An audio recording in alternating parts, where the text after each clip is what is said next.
Now I'm going to tell you the truth about the so-called Arab Spring and about the Middle East generally. Finally, we get our freedom! It's like a dream. First, the Arab Spring as a force for democracy, human rights, and peace in Egypt seems to me to be a fraud. The dictator and his entourage who were kicked out in Egypt were pro-West, a bit restrained on Israel, open to free enterprise, and resistant to Iranian-sponsored terror.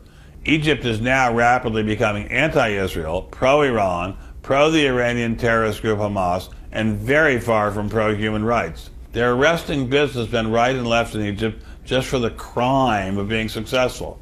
They have arrested Mubarak's sons and have said they plan to try Mubarak.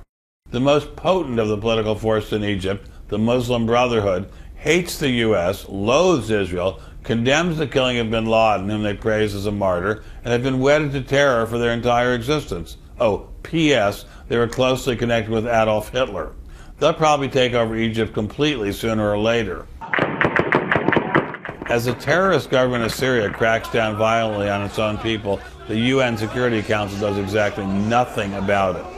Has anyone noticed that the common denominator of all the successful Arab street movements is that they're sympathetic to Iran?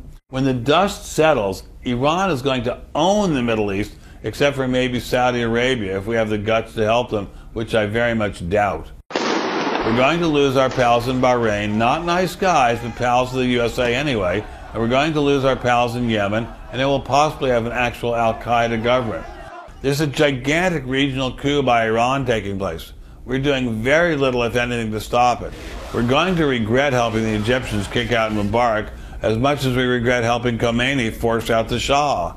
You can call it Arab Spring if you want, but with Iran now the regional superpower, it's a lot more like an extremely bleak Mid-East winter.